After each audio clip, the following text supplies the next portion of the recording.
Bom dia, irmãos. Vamos ler Hebreus, carta aos Hebreus, capítulo 4. Hebreus, capítulo 4.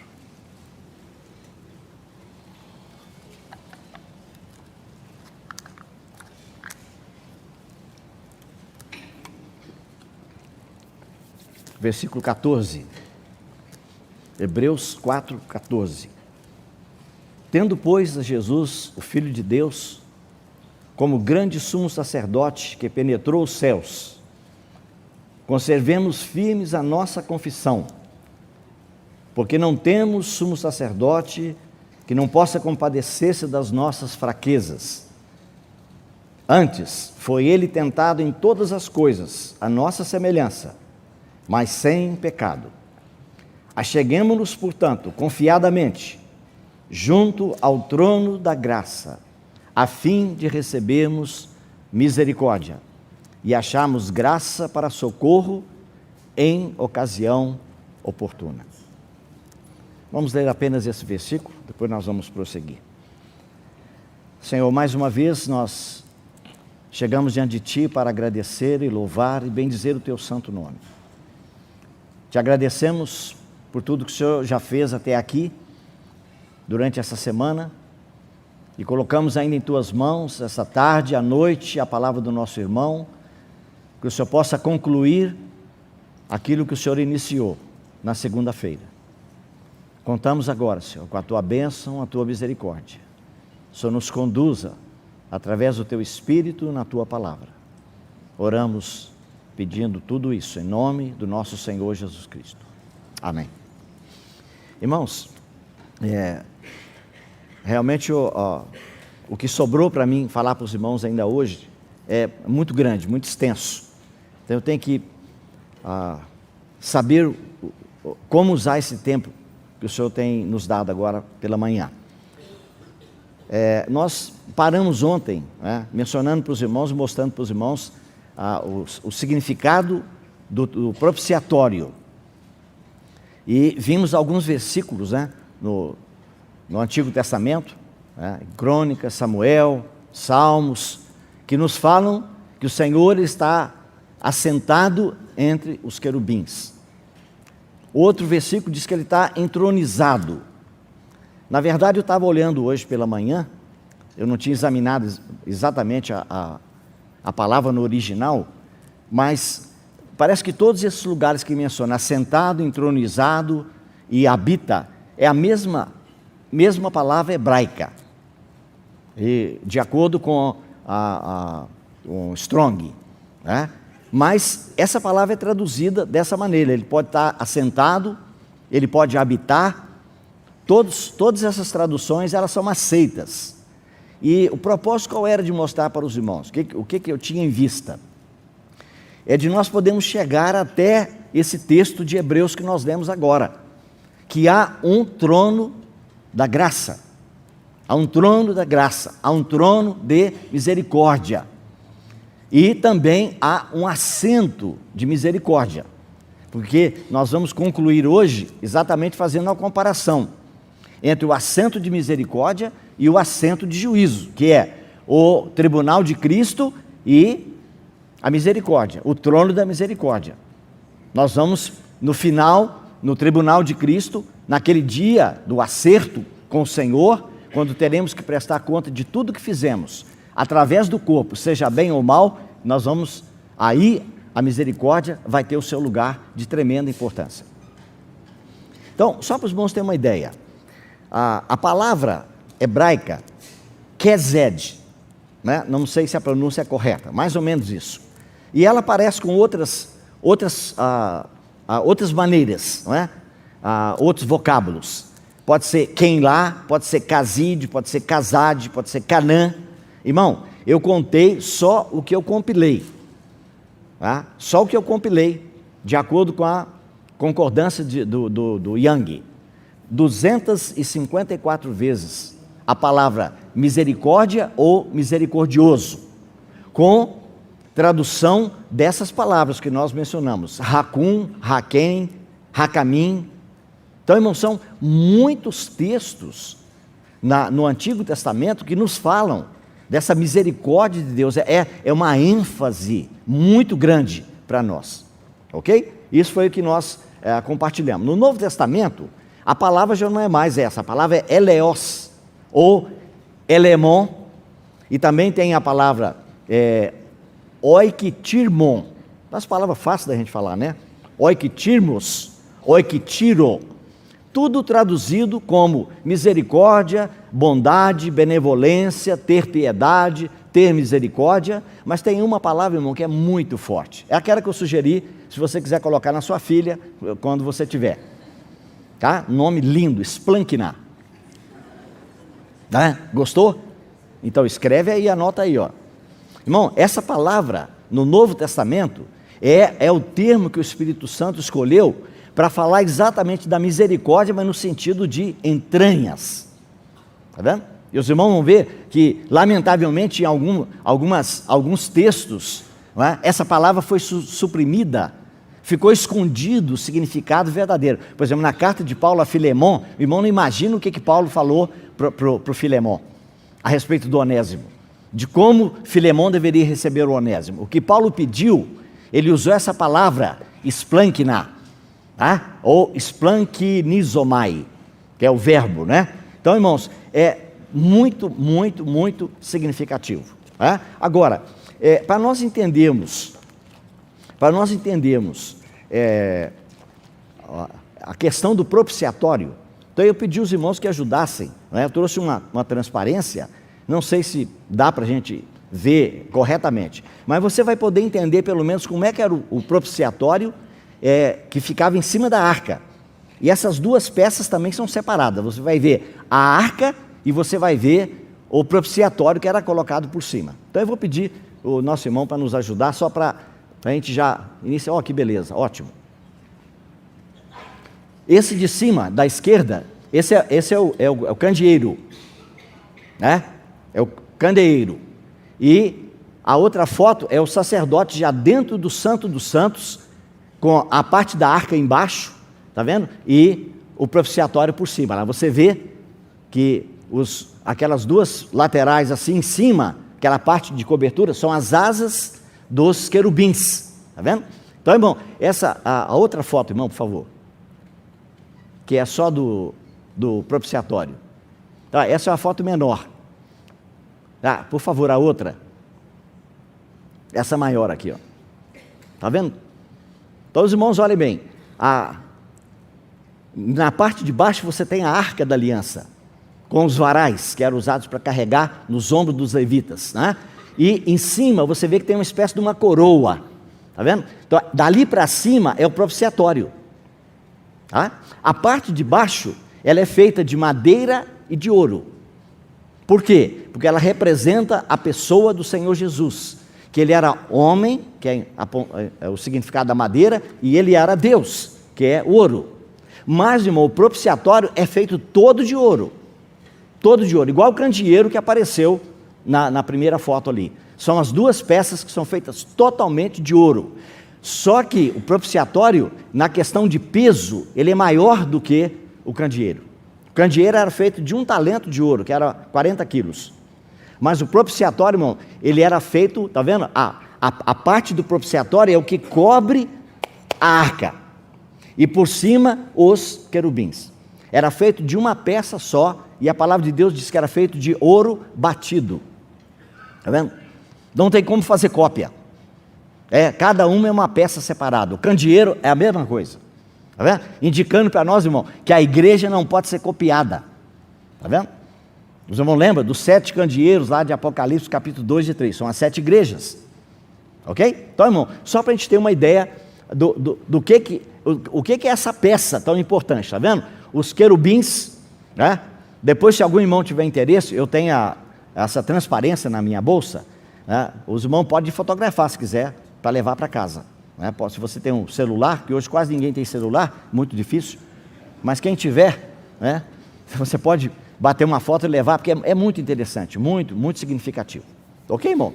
Obrigado, irmão, pela foto, acho que é bastante para nós aqui. Então, irmãos, vamos ver um pouquinho dessa questão agora do propiciatório. Tá? Já vimos que ele é feito totalmente de ouro. Está vendo? Era uma lâmina. E observe os irmãos, que coisa impressionante. O Espírito Santo, ele nos deu apenas a largura e o comprimento, mas ele não nos deu a profundidade. Tá? Não tem essa medida ali.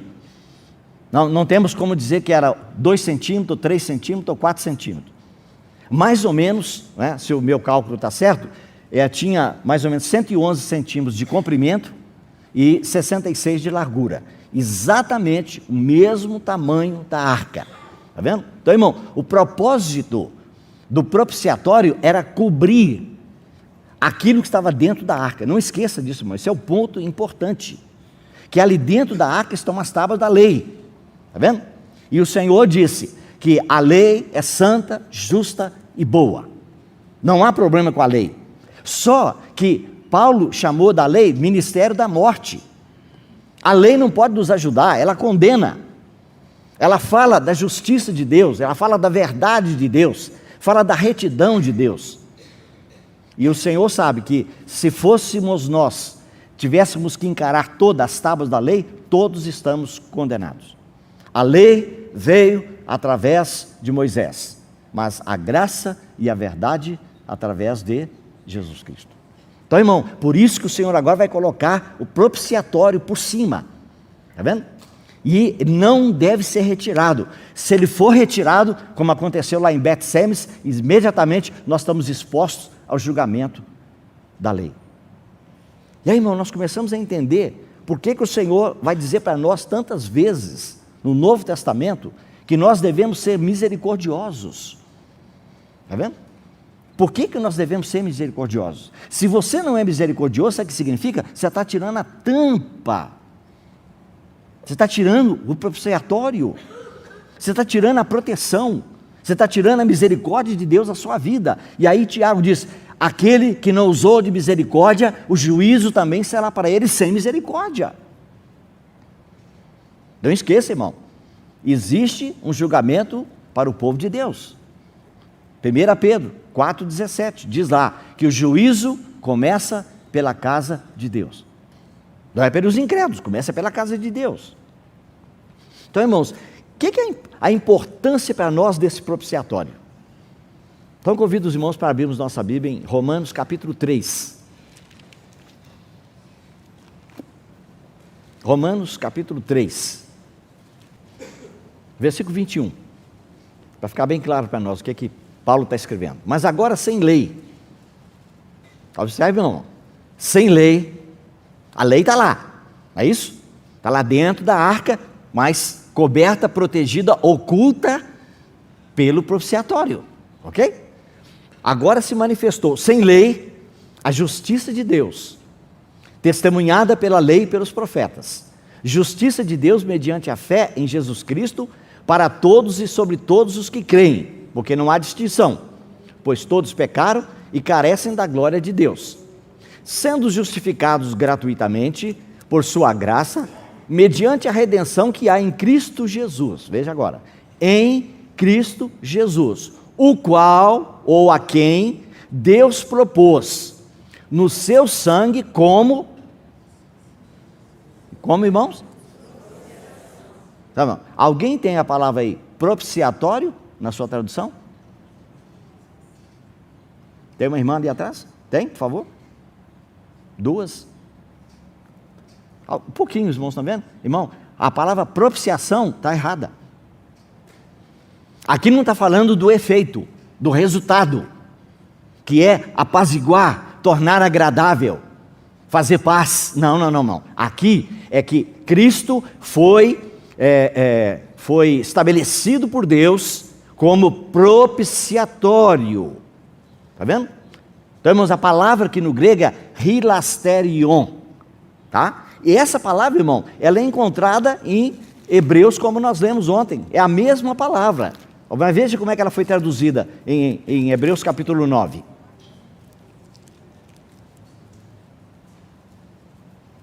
Hebreus 9, 5. Ele está falando no versículo 4 sobre a arca, não é? Onde ele diz a arca totalmente coberta de ouro, na qual estava uma urna de ouro contendo maná, o bordão de Arão que floresceu e as tábuas da aliança, as tábuas da lei. E sobre ela, sobre a arca, os querubins de glória que com sua sombra cobriam o quê? O propiciatório. Então, irmão, essa palavra que está aqui do grego, hilasterion, é a mesma que está em Romanos 3, 25. Então, irmão, preste bem atenção agora. Cristo foi estabelecido por Deus, pelo Pai, para nós como propiciatório. Está vendo, irmão? Então essa figura que você viu ali, esse vaso do tabernáculo, é exatamente a pessoa do Senhor Jesus.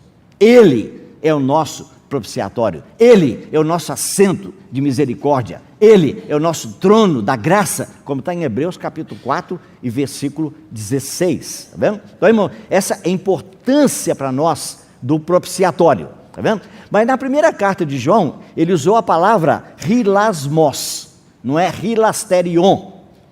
Então, lá ele está falando do resultado, daquilo que Cristo como propiciatório, ele fez para nós. Então ele diz lá, Jesus Cristo o justo, ele é a propiciação pelos nossos pecados, não somente pelos nossos, mas ainda pelos pecados de todo mundo.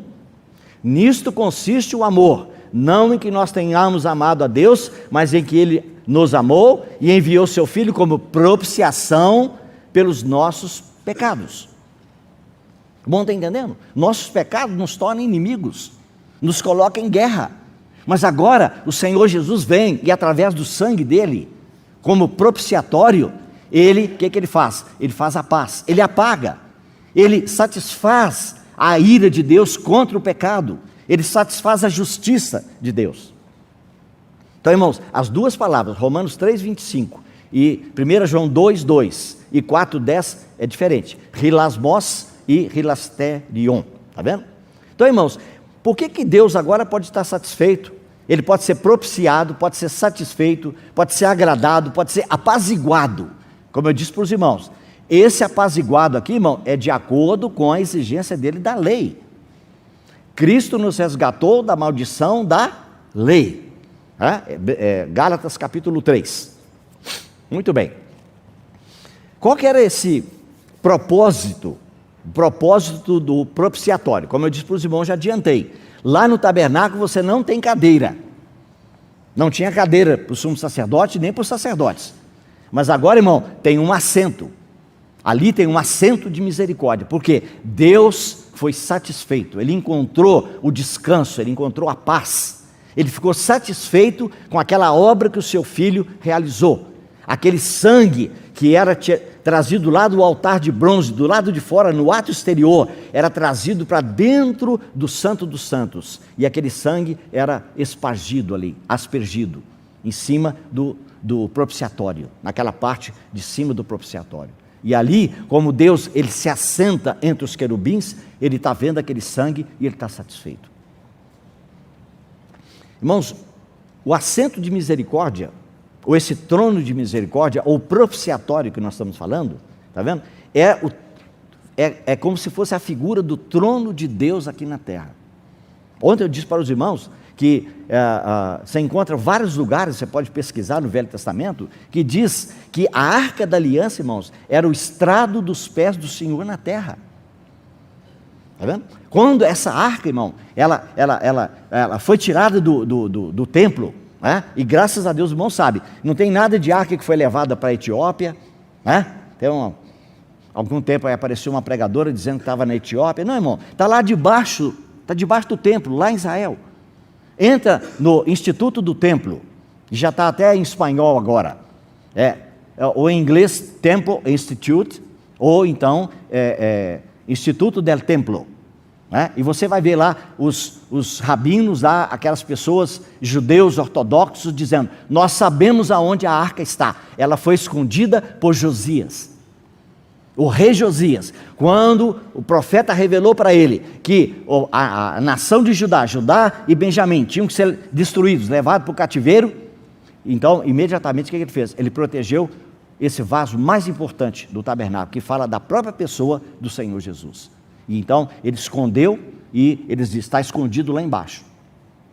Eu me lembro do irmão Christian, quando estava pregando para nós uns anos atrás, e falando sobre as grandes tendências mundiais, e falando sobre a nação de Israel, ele disse que os israelitas fizeram uma proposta para os árabes, que nunca foi feita antes. Não sei se é na época do Ariel Sharon, mas ele disse: olha, você pode ficar do templo para cima, você pode construir o que você quiser, do monte, da superfície para baixo é nosso. Por que ele falou isso? Porque ele sabe, irmão, que a arca da aliança está escondida lá. Está vendo? Os estudiosos dizem que Salomão, quando ele construiu o templo, ele construiu debaixo lá, naquele domo da rocha. Está vendo? E os irmãos lembram que quando o irmão Christian está pregando para nós e falando que no último estágio do Abraão foi em Jerusalém, é porque muito irmão não sabe, irmão, que o templo ele foi construído no Monte Moriá. Está vendo? Ele não usou a palavra Moriá, mas ele está falando do último altar do Abraão. O último altar do Abraão é o Monte Moriá, mas o Monte Moriá é em Jerusalém. Está vendo? É onde foi construído o templo de Salomão. Então tem aquele significado do pai que está oferecendo o filho. Então, irmãos, essa arca está escondida lá. Está vendo? Ela tem um significado tremendo. Mas, irmão, a partir daquele momento em que o povo de Israel é levado e o templo foi destruído, a cidade foi destruída de Jerusalém, irmão, a partir daquele momento, você pode examinar, a partir do livro de Daniel, você não encontra mais a expressão o Deus do céu e o Deus da terra. Não tem mais. Pode examinar para você ver. É perfeita. Cada lugar que você encontrar é o Deus do céu. Até o rei pagão, ele vai usar a expressão Deus do céu. Por quê? Ele diz: não tenho mais lugar onde colocar meu pé na terra. Está vendo? O estrado foi tirado, irmãos. É o estrado do pé dele. Está vendo? Irmão, quando hoje nós somos salvos, o que é que significa? É que Deus estabelece em nós a arca. Ele estabelece em nós o propiciatório. É o Senhor Jesus. Ele foi estabelecido por Deus como propiciatório. Está vendo? E é naquele lugar que ele diz: ali eu me encontro contigo, ali eu falo contigo, ali eu tenho comunhão contigo, ali eu te ensinarei tudo o que eu quero ensinar e ordenar para os filhos de Israel. Então esse é o significado, irmão, para nós. Então, quando Deus vê aquele sangue derramado em cima ali do propiciatório, para ele está satisfeito. Aquele sangue é o sangue do Cordeiro. Irmão, durante 2000 anos, Deus treinou a nação de Israel. Para quê? Para que naquele dia, quando viesse o Cordeiro de Deus, e ele fosse apontado como foi para João Batista, dizendo: eis o Cordeiro de Deus, que tira o pecado do mundo. Que a nação de Israel poderia entender. Eles não entenderam, lamentavelmente, né? Rejeitaram o Salvador, rejeitaram o seu Messias, mas foram ensinados, irmão, durante 2000 anos. Está vendo? Tenho que correr um pouquinho, irmão, senão eu não vou chegar no ponto que eu preciso. Irmãos, realmente tem um ponto muito interessante a respeito da pessoa do Senhor Jesus, que é a morte dele não foi apenas em favor dos pecadores, não, irmão. Esse é um lado da verdade. Cristo também morreu, irmãos, para satisfazer a exigência de Deus. Está vendo? O trono de Deus é estabelecido em Cristo. Está vendo? É em Cristo. É ali que o trono de Deus é estabelecido, porque o trono de Deus é estabelecido em cima da justiça e da retidão. Quando você chega no livro de Apocalipse, está escrito lá que vi no meio do trono e dos 4 seres viventes e entre os anciãos de pé um cordeiro. Mas ele está no centro, irmão, no meio do trono. Está vendo? É por causa da obra que Cristo fez, está vendo? É que a justiça de Deus foi satisfeita. Está vendo? Ele foi estabelecido por Deus como propiciatório. Está vendo? E Paulo ainda diz assim: para declarar a sua justiça. Por que tem que declarar, irmão? Declarar aqui significa tornar manifesto, publicar, exibir publicamente. Por quê? Deus tem que manifestar a sua justiça. Ele não pode ser misericordioso e à custa da justiça. E aí, irmão, escuta só. Veja o que Isaías escreveu no capítulo 42. Por favor, pode procurar na sua Bíblia, se você quiser. Olha, irmão, olha esse versículo que está aqui. A misericórdia divina não poderia ser executada à custa da justiça. O caráter de Deus como governador do universo estava envolvido. Está vendo? E olha só, foi do agrado do Senhor, por amor da sua própria justiça, engrandecer a lei e fazê-la gloriosa. Olha, irmão, que versículo. Desculpe, 42, 21, desculpe. Olha, eu vou ler novamente. Foi do agrado do Senhor, por amor da sua própria justiça, engrandecer a lei e fazê-la gloriosa. Irmão, mas essa tradução ainda não é clara para nós. Fui examinar o que o irmão Darby, na tradução dele, que é uma tradução excelente, fui examinar o que ele diz. Diz assim: Jeová teve prazer nele. Olha só, irmão. Foi do agrado do Senhor, mas aqui está dizendo que esse agrado foi que Jeová se agradou nele. Esse nele quem é? É o Senhor Jesus. Está vendo? Por amor da sua retidão, da sua justiça. Então, ele, quem? Esse, que ele teve prazer nele, que é o Senhor Jesus. Ele engrandeceu a lei e a tornou honrosa. O irmão está entendendo? Por que, irmão? Por que o Senhor Jesus, ao morrer na cruz, ele engrandeceu a lei e a tornou honrosa, nobre, gloriosa? Por quê? Porque, irmão, a lei tem que ser cumprida. Está vendo? Lembra? Novamente repito para vocês. Cristo nos resgatou de quê? Da maldição da lei. Mas, irmão, não esqueça, a lei é santa, justa e boa. Não sei se você já estudou aquele capítulo 7 de Romanos, no início do capítulo 7, que Paulo faz uma comparação entre a mulher e o homem, o casal. Ele diz que a mulher está ligada ao marido por todo o tempo que o marido viver. Mas se o marido morrer, ela está livre da lei do marido. O que Paulo diz assim? Diz que se o marido morrer, mas bom, o problema ali, está fazendo uma comparação, sabe o quê? É que nós cristãos, nós não temos que ser só libertados da culpa do pecado, nem do domínio do pecado. Está vendo, irmão? Nem do domínio do ego. Irmão, nós temos que ser libertados da lei. É o que ele está falando lá. Então ele diz que o marido, se ele morrer, a mulher está livre. A mulher somos nós. O marido ali, irmão, é a lei. Mas a lei nunca morre, porque ela é santa, justa e boa. Está vendo? Então, irmãos, nós temos que entender isso. É que o Senhor nos libertou da lei. Está vendo? Não quer dizer que nós não temos que guardar a lei, não é isso. Ela é muito mais severa, como está lá em Sermão do Monte, Mateus 5. Mas, irmão, agora nós somos libertados da lei, nós morremos. O que Deus fez? Ele nos pegou e nos colocou juntamente com o Cristo, e quando Cristo morreu na cruz, nós, as mulheres, morremos. Ou a mulher, que está escrito lá no capítulo 7. E aí agora, nós levantamos e estamos andando pela rua de braço dado com o novo marido, que é Cristo. Aí vem o outro marido lá dizendo: o que você está fazendo com esse camarada aí? É meu marido. Seu marido? Você é minha mulher. Você casou, foi comigo. Não, eu era casada com você. Não, mas você é minha mulher. Não. Você tinha direito sobre mim como marido enquanto eu vivesse, mas eu morri. Eu morri juntamente com esse aqui, ó.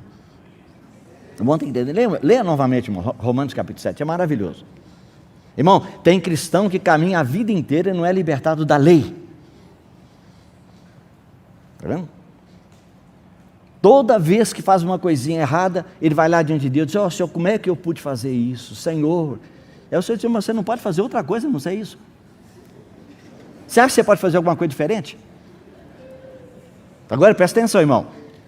Não estou falando nosso eu total. Eu estou falando lá em Romanos 7, que continua o que nós estamos falando aqui. O bem que eu quero, esse bem eu não faço. Irmão, quem é que quer o bem? É o velho homem ou o novo? Oi? Tá. Poxa vida. Agora funcionou bem. Então, irmão, quem quer? Se você falar que é o velho homem que quer o bem, irmão, é estranho. Mas esse bem que eu quero, eu não faço. E se eu não faço o bem que eu quero, já não sou eu quem faz, mas quem? O pecado que habita em mim.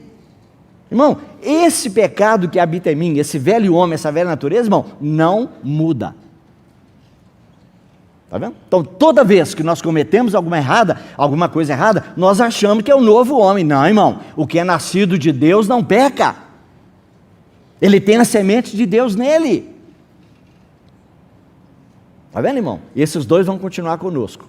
Lembra que eu falei do carro que funcionava a gasolina e a gás? É isso aí. A inclinação da carne é morte. A inclinação do espírito é vida e paz. Olha, irmão, eu mencionei para os irmãos aqui, só para os irmãos mais ou menos ter uma ideia da questão do propiciatório. Tem muita informação, eu tenho que escolher o que eu vou falar para os irmãos que pode ser de mais ajuda. O propiciatório é mencionada a largura e o comprimento, mas não é mencionada a espessura. Está vendo? Sabe por quê, irmãos? Porque algumas coisas que o Espírito Santo ocultou na Bíblia para nós, irmãos, são de tremendo significado. Está vendo? Aí quando nós lemos num Salmo, ele diz assim: pois quanto o céu se alteia acima da terra, assim é grande a sua misericórdia para com os que o temem. O irmão entendeu agora? Assim como o céu se alteia da terra. Então agora, irmão, não é comprimento nem largura, é de baixo para cima, é vertical. Está vendo, irmão? Essa, irmão, é a espessura do propiciatório. Está vendo? Ele diz: quanto o céu se alteia acima da terra, assim é grande a sua misericórdia para com os que o temem. A largura da arca e o comprimento é o mesmo propiciatório, irmão. A misericórdia de Deus não é maior do que a justiça. Não. A misericórdia está em cima da justiça de Deus. Cristo cumpriu a lei. Tudo que a lei exigiu, Ele cumpriu. Ele foi fiel em tudo. Está vendo? Mas aí, irmão, agora, Paulo vai dizer o seguinte, que essa dimensão da arca, está escrito lá em Romanos capítulo 11, 32, ele diz: porque Deus encerrou a todos. Essa palavra encerrar é a mesma usada lá em Levítico, quando o leproso tinha dúvida que a pessoa estava com lepra, ele era encerrado fora do acampamento. Está vendo? Os irmãos sabem, lepra é uma figura na Bíblia de pecado. E aí Paulo diz: Deus encerrou a todos debaixo da desobediência, a fim de usar de misericórdia para com todos. Está vendo, irmão? Então aqui você vê não somente o comprimento, a largura, mas a altura. Está vendo? Que nosso irmão tem enfatizado tanto para nós as 4 dimensões: altura, profundidade, largura e comprimento do amor de Deus. Aí a ornamentação do propiciatório, os irmãos lembram, nós falamos, eram os querubins, um olhando para o outro, né? Mas também olhando para baixo, porque os irmãos lembram, lá em Pedro está escrito que a morte do Senhor Jesus são coisas que os anjos desejam prescrutar. Eles estão ali, sabe, olhando ali, interessados em saber por quê. Por que o sangue do Senhor, da glória, por que ele tem que morrer? Por que o sangue dele tem que ser derramado? Eles estão ali, tá? E não apenas isso, irmão, olha só que coisa maravilhosa. É que nós temos aqui um auditório bem grande, não é? Graças a Deus, muitos irmãos, muitas irmãs. Mas, irmão, o nosso auditório é maior ainda. Feliz o pregador que consegue ver isso pela fé. Eu posso estar pregando, irmão, para um auditório de 5 pessoas. Como aquele irmão que ajudava um grupo de irmãos na beira da praia. Tinha uma reuniãozinha bem pequena. E um domingo ele passou, depois do almoço lá, de 1h até 4h da tarde, né, dentro do quarto dele lá, fechado. A esposa dele não era muito espiritual. E aí quando ele saiu lá de dentro, ela perguntou: o que você estava fazendo no quarto esse tempo todo? Estava meditando, me preparando para falar para aqueles irmãos hoje. Ela falou: para falar para aquele grupinho de 10 pessoas? Você precisa de 3, 4 horas dentro do quarto para falar para aquele grupinho de pessoas, aqueles gatos pingados? E ele respondeu para você: ó mulher, quem tem o mundo espiritual diante de si, nunca tem um auditório pequeno. Olha, irmão, o que Paulo falou? Que a multiforme sabedoria de Deus. Preste bem atenção, meu irmão. Não é só a sabedoria de Deus. É a multiforme, a sabedoria de Deus em muitas formas. Será conhecida dos principados e potestades nos lugares celestiais através de quem? Não ouvi? Então, irmão, o que eu estou fazendo aqui agora, irmão, eu estou instruindo os principados e potestades. Eles estão conhecendo a multiforme sabedoria de Deus. Está vendo? Através da igreja. Tem uma finalidade para isso, irmão? Tem que ter. Claro que tem que ter. Sem dúvida nenhuma. Está vendo? Há uma tradução, irmão, nossa, na carta aos Hebreus, no capítulo 2, se eu não estou enganado, que diz lá que Deus não socorre a anjos. Se você tem aí condição de examinar versões, se você tem tablet aí com programas, examine para você ver. A palavra nunca poderia ser traduzida como socorrer. O próprio contexto mostra que o que está escrito ali é que Cristo, quando ele veio, ele não tomou a forma de um anjo. Ele tomou a forma dos descendentes de Abraão. Ou seja, veio como homem, não como anjo. Se ele vier como anjo, ele não pode morrer, ninguém pode matá-lo. Mas ele tem que vir como homem. Então, irmão, aquele versículo é a única base que tem para dizer que Deus não oferece a sua misericórdia também para os anjos. Está assustado, né? Eu não sei como é que os irmãos ouviram ontem, porque, irmão, olha, eu digo para você, o que o nosso irmão Christian tem compartilhado para nós aqui, você não imagina a profundidade e a altura disso. E eu tenho que me vigiar o tempo todo, sabe? O tempo todinho ali, ficar atento para entender o que o irmão está falando. Não é porque é difícil, não é, irmão? É porque é profundo, é rico. E eu não sei quantos irmãos que conseguem pegar, capturar essas coisinhas pequenas que às vezes ele menciona. Mas você viu o que ele falou ontem? É que Deus tem uma descendência também com Ismael. Irmão, muitos irmãos já acabaram com a nação de Israel. Tem uma denominação, irmão, que diz que hoje nós somos o Israel de Deus, que Israel acabou, não tem mais chance para eles. Quando eles rejeitaram a Jesus, acabou tudo para eles. Acabou? Então, irmão, corta Romanos capítulo 9, 10 e 11 da sua Bíblia. Joga fora. Porque está escrito lá, está vendo? Que eles vão ser novamente ser reenxertados na oliveira. Está vendo? E ele diz que quando eles forem enxertados, a glória vai ser muito maior. Está vendo? E não somente isso, mas que Deus vai salvar toda a nação de Israel. Todo Israel será salvo. Sabe o que é isso, irmão? Isso é misericórdia. Sabe, hoje nós cantamos, ó profundidade das riquezas. Irmão, nós não sabemos por que nós estamos cantando. A gente acha que é só versículo da Bíblia. Não, irmão, aquilo ali é a conclusão do capítulo 11 de Romanos, quando Paulo chegou ali e falou, Senhor, o que é isso, Senhor? Esse é o plano que o Senhor tem para o futuro? O Senhor é? Eu vou salvar todo esse povo. Irmão, quando você lê aquela experiência de Agar, está vendo? Lá está escrito que Deus ouve. Irmão, ele ouviu o choro de uma criança árabe. Não somente isso, irmão. Um dos filhos dos descendentes lá das 12, porque você vê, Jacó teve 12 filhos, mas Ismael também teve 12. Lê para você ver os descendentes de Ismael, são 12 tribos. Uma delas chama-se Dumá. E tem uma profecia em Isaías, irmão, que está escrito lá, né, que o profeta Isaías está dizendo assim, gritam-me de Seir. É de lá, é do meio dos árabes, está vendo? E é uma profecia sobre Dumá. E aí, alguém de lá, dos árabes, está gritando para o profeta de Israel. Porque o profeta está escrevendo, dizendo, alguém está me gritando lá de Seir. O que ele está gritando? Ô guarda, a que hora nós estamos da noite? Quantas horas são? Isso aí. Aí está vendo que o dia vai amanhecer. Sabe por quê, irmãos? Porque os árabes, normalmente, eles são nômades. Lembra do irmão falar durante o dia um calor escaldante, durante a noite muito frio. Está vendo? Eles se tornaram adoradores, muitos se tornaram adoradores da lua. Por quê? Porque eles só viajam um caminho durante a noite. Mas agora, irmão, de alguma forma, nós estamos caminhando para uma época em que eles vão começar a notar que o dia está amanhecendo, que o sol vai chegar. E aí eles vão perguntar a quem? Eles vão pedir ajuda de um profeta de Israel, dizendo, a que hora nós estamos da noite? Aí o profeta vai dizer, olha, está amanhecendo o dia, mas só que vem amanhã, vem o dia e vem a noite. Ué, irmão, mas está amanhecendo o dia, vem amanhã, vem o dia e a noite como? Porque para alguns será dia, para outros será noite. Então, irmão, há alguma coisa, irmão, que Deus ainda vai fazer. Sabe por quê, irmãos? O plano de Deus, irmãos, para a salvação não é só para a igreja.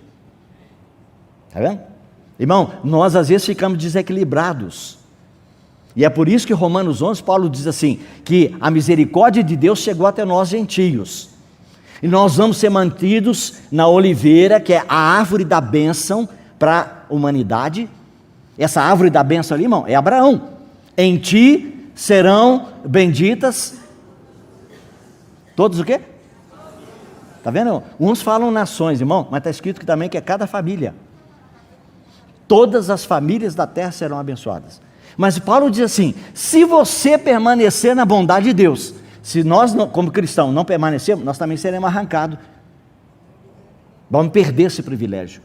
Irmão, eu creio que isso está acontecendo patentemente, claro, hoje, nos nossos dias. O fracasso, a apostasia, a mistura, a confusão no meio do povo de Deus. Sabe por quê, irmão? Porque nós achamos que nós somos escolhidos de Deus. A igreja é escolhida de Deus. Irmão, mas a palavra de Deus diz que Deus tem um plano para Israel, para toda a nação de Israel. E você acha que vai parar? Não. Atos capítulo 15 diz que o Senhor está tirando hoje um povo para o seu nome. E quando isso acontecer, quando o corpo de Cristo for formado, de acordo com Romanos capítulo 11, quando a plenitude dos gentios tiver entrado para fazer parte do corpo, ele diz, ele vai se voltar e vai levantar o tabernáculo de Davi que está caído. O que é o tabernáculo de Davi está caído? A nação de Israel.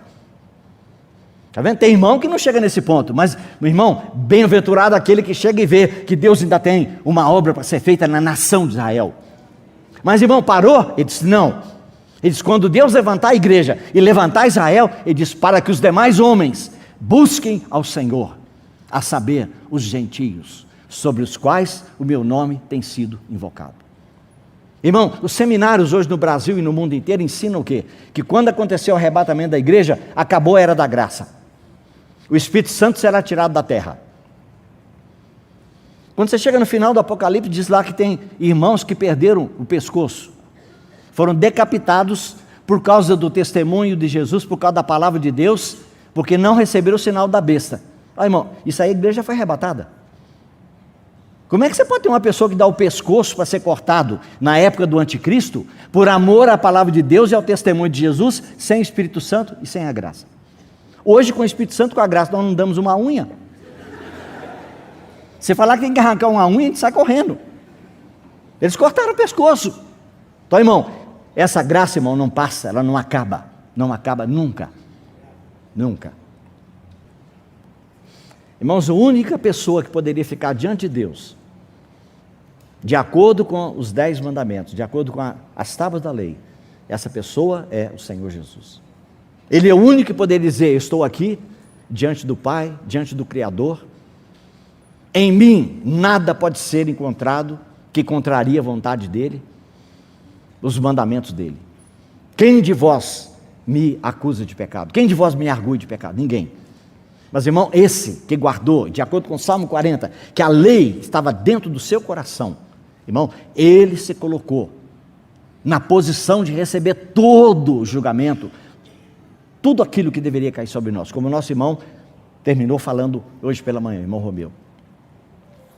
Ele é o único, irmão, está vendo? Ao invés de vir à terra como o executor da lei, aquele que executa a lei, e ele poderia fazer isso, ele expôs o seu coração santo, a sua vida santa e pura, à justa espada da lei. Ele que disse, a tua lei está dentro do meu coração. Então, irmão, esse é o propiciatório, está vendo? O Senhor Jesus foi estabelecido por Deus como nosso propiciatório, está vendo? Pela fé no seu sangue, aquele sangue que é derramado em cima do propiciatório. A tempestade da ira de Deus já caiu sobre ele, não pode mais tocar aqueles que correram para a cidade de refúgio. Nós já corremos para a cidade de refúgio. É assim, irmãos? 6 cidades no Velho Testamento. 3 e 3. Estude isso, irmão, maravilhoso. Está vendo? E lá, nós corremos para lá, e naquela época o ancião vai examinar para ver se essa pessoa cometeu um crime culposo ou doloso, se foi intencional ou não. Se ele cometeu um crime que não foi intencional, que é chamado de culposo, então ele ficava lá naquela cidade e não podia pôr o pé para fora da cidade. E ele permaneceria lá até que o sumo sacerdote daquela época morresse. Aí os irmãos sabem o que significa isso, né? Que Cristo é a nossa cidade de refúgio. Aí os irmãos lembram? Uma delas é aquilo que o irmão Cristo falou, os ombros, ó. Tá? Tá bom? Siquém, né? A outra é Hebron. São 6. Cada nome daquele, irmão, significa um aspecto da obra de Cristo em nosso favor. Está vendo? Cada uma delas fala dessa obra de Cristo. Mas agora, irmão, nós corremos para essa cidade. Lembra Hebreus capítulo 6? Nós que corremos para o refúgio. Nós já corremos para a cidade de refúgio. Cristo é nossa cidade de refúgio. Mas agora, irmão, tem uma condição. Nós não podemos sair dessa cidade, não podemos sair dele. Está vendo? Agora vamos poder sair um dia, de acordo com a tipologia do Velho Testamento, quando o sumo sacerdote morrer. Mas Cristo, irmão, é o nosso sumo sacerdote, com uma diferença: ele vive para sempre. Então, quando é que nós vamos sair da cidade de refúgio? Nunca, jamais. Irmão, entendeu? Então, irmão, essa é a figura que nós temos na palavra de Deus, a respeito do propiciatório, tá? Deixa eu mostrar para os irmãos mais alguns pontinhos aqui. Desculpa, eu não vou pedir para você ler, né? Como eu falei para os irmãos, posso depois passar para quem quiser, para quem desejar, esses versículos. Não tem comentário, não é sermão, não tem nada, que só tem versículo da Bíblia, tá? Mas mostrar para os irmãos a ligação entre misericórdia de Deus e regeneração. Por exemplo, Jesus contou aquela parábola do publicano, e diz que o publicano, estando de pé ao longe, ele não ousava nem ainda levantar os olhos ao céu, mas batia no peito dizendo: ó Deus, sê propício. Está vendo? Então, ou seja, é o resultado do propiciatório. Então, aquele papel do propiciatório, que é Cristo, ele diz: sê propício a mim, não pecador, mas o pecador. Tá? Então, a palavra que ele usou aqui, ser propício, no grego é hilasmos. Tá? Ele não usou a palavra hilasterion, que é o propiciatório. Ele usou a palavra que é o resultado, a ação, aquilo que Cristo fez por nós. Na carta de Pedro, ele disse: não por obras bendito Deus e Pai de nosso Senhor Jesus Cristo, que segundo a sua muita misericórdia, nos regenerou para uma viva esperança, mediante a ressurreição de Jesus Cristo dentre os mortos. Irmão, estão vendo? A misericórdia. Tito escreveu: não por obras de justiça praticadas por nós, mas segundo a sua misericórdia, ele nos salvou mediante o lavar regenerador e renovador do Espírito Santo. No capítulo 2 de 1 Pedro: vós sim, que antes não erais povo, mas agora sois povo de Deus, que não tinhas alcançado misericórdia, mas agora alcançastes misericórdia. Irmão, estão vendo? Versículos que falam sobre a nossa regeneração, o novo nascimento, o perdão de Deus eterno. Está vendo? E Paulo, escrevendo aos Romanos: porque assim como vós também outrora fostes desobedientes a Deus, mas agora alcançastes misericórdia. Paulo diz: mas por esta razão me foi concedida misericórdia, para que em mim, o principal, evidenciasse Jesus Cristo a sua completa longanimidade, e servisse eu de modelo a quantos hão de crer nele para a vida eterna. Quando aquele homem endemoniado, aquele gadareno, quando o Senhor o libertou, e certamente ele não conhecia o Senhor, ele ficou tão impressionado, tão desejoso, que ele disse: Senhor, me deixa ir junto contigo. O Senhor respondeu para ele: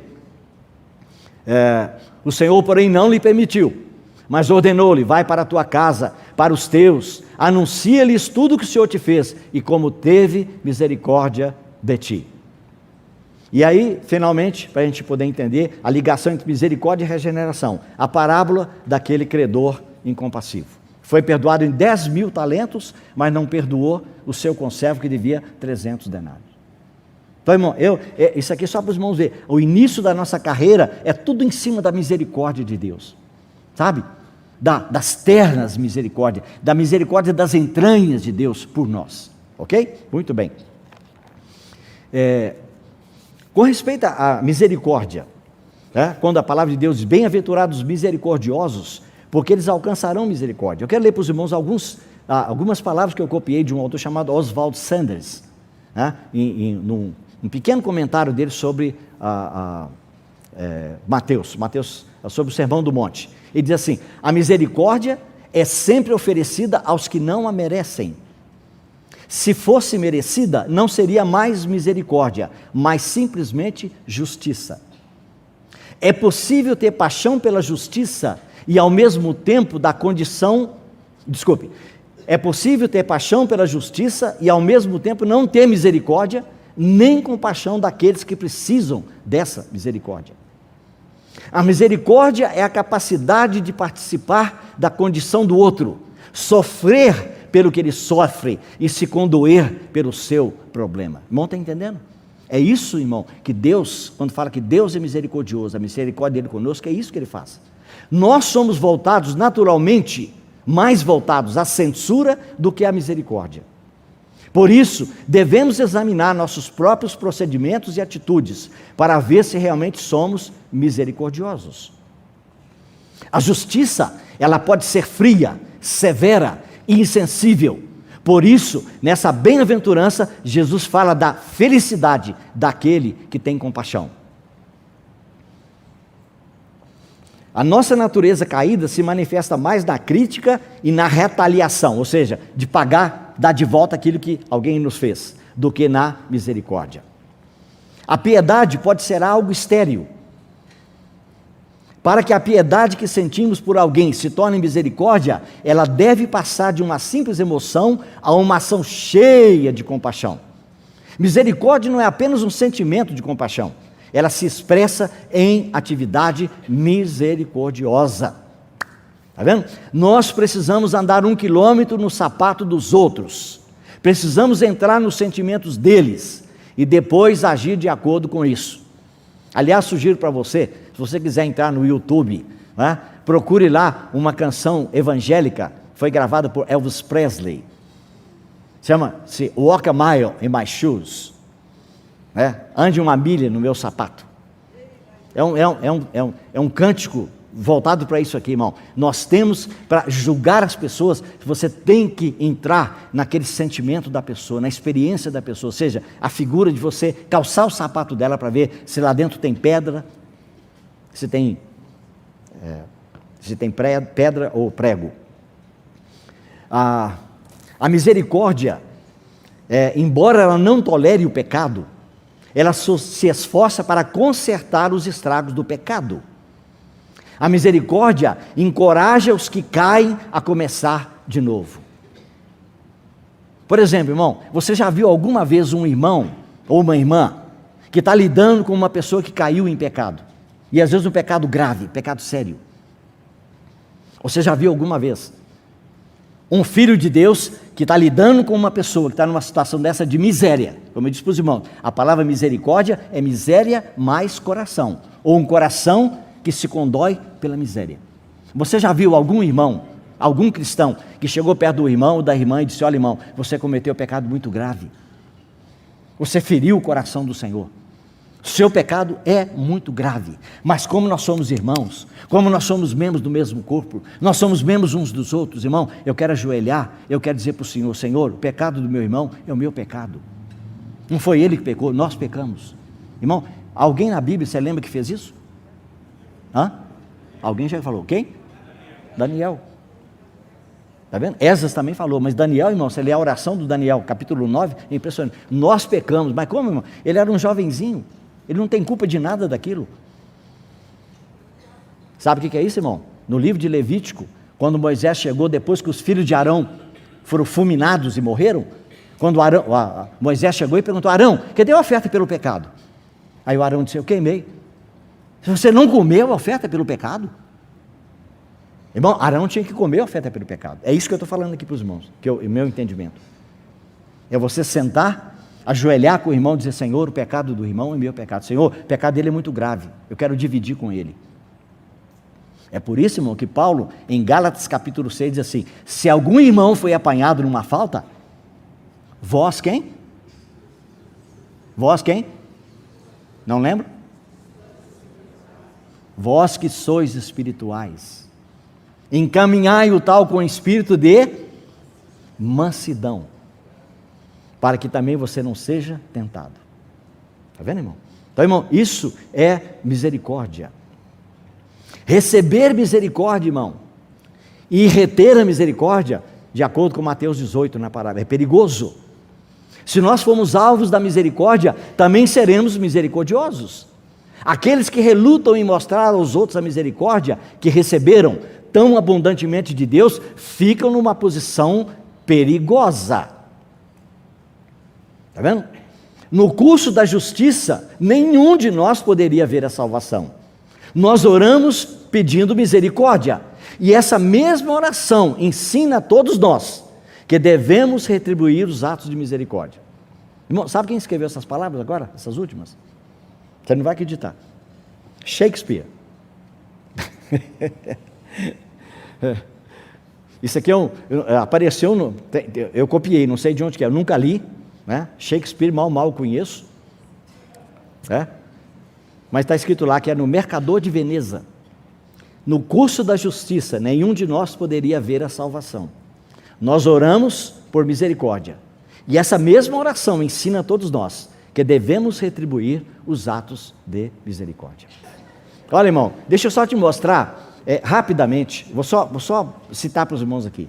Essa palavra que eu disse para os irmãos, da splanquiná, que é traduzido como entranhas, afetos, coração, compaixão, benevolência. Então essa é a palavra forte. É a mesma palavra que Racan, o Racamim, do hebraico do Velho Testamento. Essa é a palavra equivalente. Quando lá falava das entranhas de Deus, das ternas misericórdias. Essa palavra terna significa misericórdia da entranha, do ventre. Está vendo? Aí, o versículo que foi colocado lá no anúncio para os irmãos, do meu assunto, era Lucas 1,78. Graças às entranhas de misericórdia do nosso Deus. Está vendo? Esse é um texto. E nós temos um lugar que as entranhas, o ventre, é mencionado de forma literal, para mostrar para os irmãos que o que o Espírito Santo está falando é exatamente dessa parte do ventre, as entranhas. Este homem, Judas, adquiriu um campo com o preço da iniquidade, e precipitando-se, rompeu-se pelo meio, e todas as suas entranhas, splanquiná, se derramaram. Todo mundo está entendendo? Então, essa é a palavra, irmão, que é usada aqui, figurativamente, da entranha. Está vendo?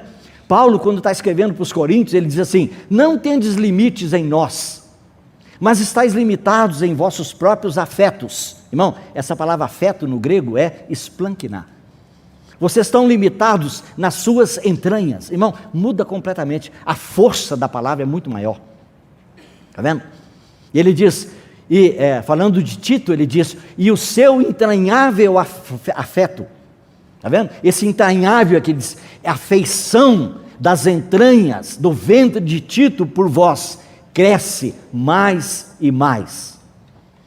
Em Filipenses, ele diz: Deus é minha testemunha da saudade que tenho de todos vós, na terna, splanquiná, misericórdia de Cristo Jesus. No capítulo 2, se há, pois, alguma exortação, alguma consolação de amor, alguma comunhão do Espírito, se há entranhados afetos de misericórdia. Em Colossenses tem a ordem para nós: revesti-vos, pois, como eleitos de Deus, santos e amados, de ternos afetos, splanquiná, de misericórdia, de bondade, de humildade, de mansidão, de longanimidade. E aí, irmão, quando Paulo escreveu a Filemão, ele diz: eu estou envio de volta em pessoa. Vocês estão mandando de volta o Onésimo. Está vendo? Desculpe.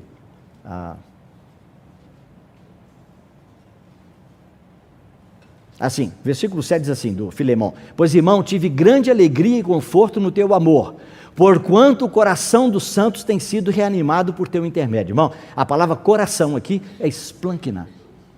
Está vendo? É as entranhas, o ventre, lá dentro, lá no íntimo dos irmãos, tem sido reanimado pelo teu intermédio, pelo Filemão. E ele diz: eu te envio de volta o Onésimo, em pessoa. Quero dizer, o meu próprio coração. Essa palavra coração também é o ventre. Ele disse: o qual mando de volta a ti ele, isto é, as minhas entranhas. Sim, irmão, que eu receba de ti no Senhor este benefício. Reanima-me o coração. No original, reanima-me as entranhas, o ventre, em Cristo.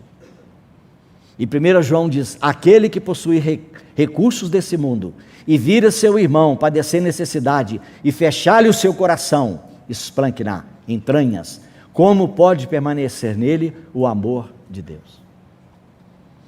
Irmão, a igreja ainda precisa ser restaurada numa coisa.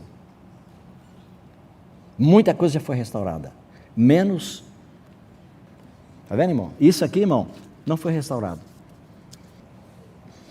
Irmão, o dia que a igreja for restaurada, nós vamos entender realmente que tudo que nós temos não é nosso. Então o irmão disse: não, irmão, eu tenho uma fortuna muito grande, mas foi o meu bisavô que conseguiu. Ah, é? Seu bisavô? É, muito bem. Ele passou para quem? Ah, passou para o meu avô. Aí seu avô passou para quem? Ah, passou para o meu pai. Aí meu pai morreu e passou para mim. É? Mas você creu no Senhor Jesus? Crê. E no dia que você creu, você perdeu tudo. Está certo ou errado, irmãos? Difícil de responder, né? Irmão, leia a história do rico e do Lázaro. E você vai ter uma tremenda dúvida ali. Lá não tem uma palavra que diz que aquele homem rico está naquele lugar porque não creu. Nenhuma. Aliás, Abraão respondeu para ele, irmão, um negócio: ou você que pensa de outra maneira, ou você tem que caminhar para o espiritismo. Ele disse: filho, lembra-te que na vida recebeste bens. Está falando com o rico. E Lázaro somente males. Agora ele é consolado e você é atormentado. Ué, irmão, é por isso que você vai para aquele lugar lá, que está sofrendo lá no fogo? Então, irmão, olha, todo mundo está recebendo bens aqui na terra, abre os olhos. Não vou nem pedir para levantar a mão, que eu sei que o auditório é capaz todo levantar a mão aqui. Recebeu bens aqui na terra, você vai receber males lá. Irmão, não é isso? Está vendo? Aquela pessoa, irmão, ele fez mau uso do dinheiro. O Lázaro, irmão, aquilo ali, irmão, não é parábola. Pode ver, nas Bíblias atuais não tem mais a palavra parábola, porque tem o nome de uma pessoa, Lázaro. E o Senhor Jesus não deu o nome do rico para não machucar e não ferir a família dele. Mas aquele, irmão, aquilo ali é uma página da eternidade. É uma página da vida além. Tá vendo? Aquele homem, irmão, ele não usou o dinheiro corretamente. Outra coisa, irmão, ele não está no inferno. Na nossa tradução é lamentável, os nossos tradutores misturaram tudo o que é Hades, o que é Geena, o que é a Tártaro, está vendo? Eles misturaram tudo. Mas, irmão, o que está escrito lá é que o homem rico, ele está no Hades. E quem está no Hades, irmão, ainda não foi julgado. Não é final. Está vendo? Então, irmão, cuidado. Porque aquele homem que ele não teve foi misericórdia. O que ele deveria ter feito é exatamente aquilo que o bom samaritano fez. Mas o outro ficou lá com os cachorros, os cães lambendo as feridas dele. Ninguém lhe dava nada para comer. Então, irmão, não tem uma palavra ali, nenhuma, dizendo: você não creu no Senhor Jesus. Não. Ah, Senhor. Irmãos, as pessoas que Jesus socorreu, né? Se eu mencionasse para você Mateus, Marcos, Lucas e tudo mais, você vai ver que todos os lugares que diz Jesus teve compaixão das multidões, Jesus teve compaixão do cego, Jesus teve compaixão do leproso, Jesus teve compaixão da multidão várias vezes. Ele via aquela multidão que não tinha o que comer. Quando ele viu aquela mulher saindo, levando o filho para o cemitério, filho da viúva de Naim, a palavra de Deus diz que as entranhas do Senhor se comoveram, e ele mandou parar. Ele disse: não chores, mulher, e mandou que o menino se levantasse. Irmão, tudo voltado para essa misericórdia, está vendo? E finalmente, irmão, quando nós lemos a parábola do filho pródigo, está escrito lá que quando ele está voltando para casa, levantando-me, irei ter com meu pai, lhe direi: pai, pequei contra o céu e diante de ti, já não sou digno de ser chamado teu filho, trata-me como um dos teus empregados. Levantando-se, foi para seu pai. Vinha ele ainda ao longe, quando seu pai o avistou, e compadecido dele. Que palavra nós temos aqui, irmãos? Splanchna. Está vendo? Quando o pai viu aquele jovem todo arrebentado, aquela figura assim, física, humana, mas mostrando o que o pecado faz. Quando aquele pai viu ao longe aquele filho, as entranhas dele se comoveram. E ele correndo, o abraçou e beijou. De acordo com o meu entendimento, ele beijou o pescoço. Está vendo? Na nossa tradução dá a entender que ele abraçou no pescoço e o beijou no rosto. Não, ele abraçou e beijou o pescoço dele, porque aquele jovem era pescoço duro. E Deus amolece os pescoços duros que não querem obedecer, não é com chicote, é com beijo. É que nós vamos ser chamados agora para ver por que a importância de nós sermos pessoas que praticam a misericórdia. Primeiro, recebemos misericórdia, devemos dar misericórdia. Bem-aventurados os misericordiosos, porque eles alcançarão misericórdia. Sede misericordiosos, como também é misericordioso o vosso Pai. Não julgueis e não sereis julgados. Não condeneis e não sereis condenados. Perdoai e sereis perdoados. Dai e dá-se-vos-á. Boa medida, recalcada, sacudida, transbordante, generosamente vos darão. Porque com a medida com que tiverdes medido, vos medirão também. Irmão, nós só lemos esse versículo aqui, de medida, sacudida, transbordante e deitada no nosso regaço, só pensamos em termos de dinheiro. Vou dar 10 aqui, vou receber 100. Mas, irmão, o contexto aqui é ser misericordioso como é misericordioso o nosso Pai. Esse é o contexto. Está vendo? É Lucas 6, verso 36 e 38, é uma sequência. Está vendo? Em Marcos capítulo 11, o Senhor Jesus disse: e quando estiverdes orando, se tiverdes alguma coisa contra alguém, perdoai. Está vendo? No momento que a gente está orando, irmão, o Espírito Santo vai dizer: você está orando pedindo misericórdia de Deus, e você com o seu semelhante, para que o vosso Pai Celestial vos perdoe as vossas ofensas. Irmão, olha a oração que Paulo fez em 2 Timóteo capítulo 1. Ele diz: conceda ao Senhor misericórdia à casa de Onesíforo, porque muitas vezes me deu ânimo e nunca se envergonhou das minhas algemas. Antes, tendo ele chegado a Roma, me procurou diligentemente até me encontrar. O Senhor lhe conceda naquele dia, tribunal de Cristo, achar misericórdia da parte do Senhor. E tu sabes melhor do que eu quantos serviços me prestou ele em Éfeso. Irmão, quem pratica misericórdia, a misericórdia triunfa sobre o juízo. Tiago capítulo 2. Irmãos, quantas vezes encontramos irmãos que estão em dúvida, são inconstantes. O que Judas falou? Compadecei-vos de alguns que estão na dúvida. Está vendo? Esse compadecei-vos aqui é tende misericórdia. Está vendo? E ele diz: salvai-os arrebatando-os do fogo. Aí encontramos com irmãos que são carnais. Ô irmão, você não sabe que tristeza que é. Eu tenho experimentado isso várias vezes. Porque alguns irmãos podem ver alguma fraqueza na minha vida. E ele passa por mim, ele vira o rosto para o lado.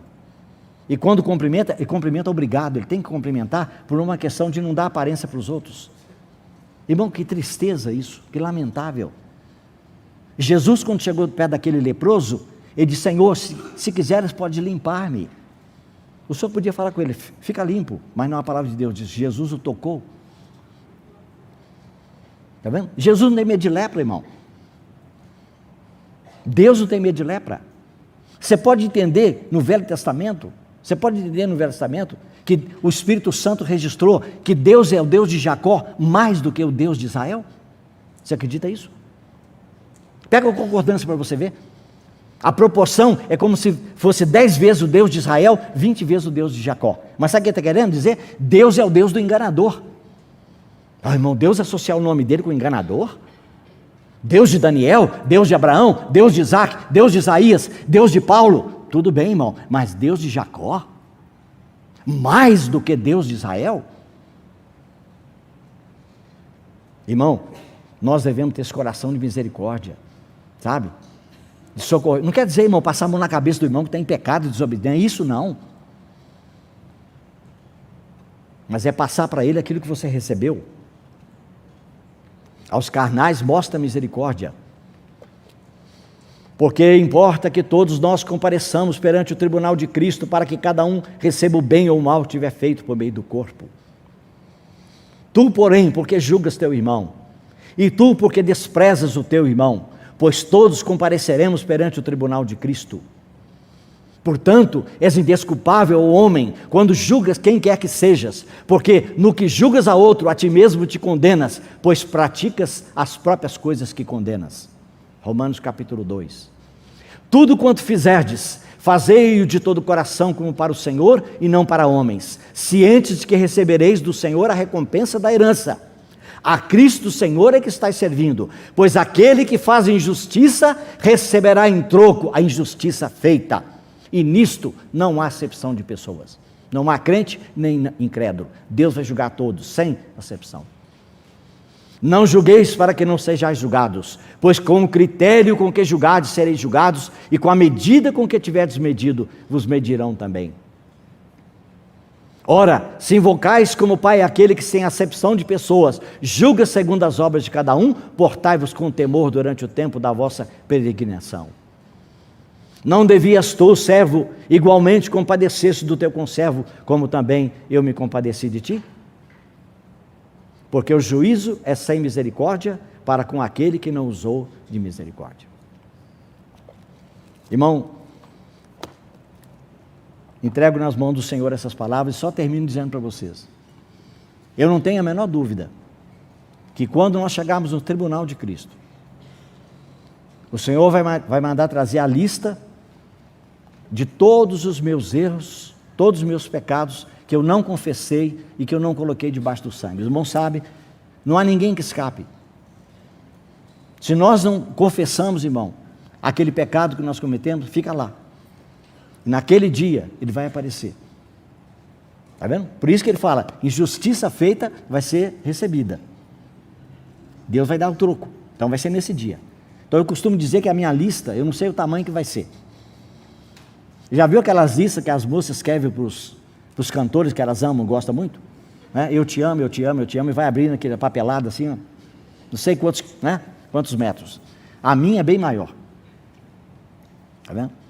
E naquele dia, irmão, todos nós, eu tenho certeza que a nossa lista vai aparecer. E aí, de repente, depois que ler, aparecer aquela lista enorme lá, no tribunal de Cristo. Aí o Senhor vai dizer para um dos anjos dele, dizendo, traz a outra lista do Delcio Meirelles. Aí eu vou bambear pelas pedras, dizer, o senhor tem outra lista? Ele diz, tem. Poxa senhora, essa aqui já é bastante, não, tem mais uma. Só que agora, irmão, tem uma lista, ele fala, coloca do lado, bate um preguinho aqui e coloca a outra lista do lado. E vamos puxar aqui, esticar as duas. E aí essa outra lista agora, ela é maior do que a outra. Só que nessa lista está escrito lá em cima, não os pecados do Delcio Meirelles, mas os atos de misericórdia do Delcio Meirelles. Nesse momento, irmãos, se cumprirá Tiago 2,13.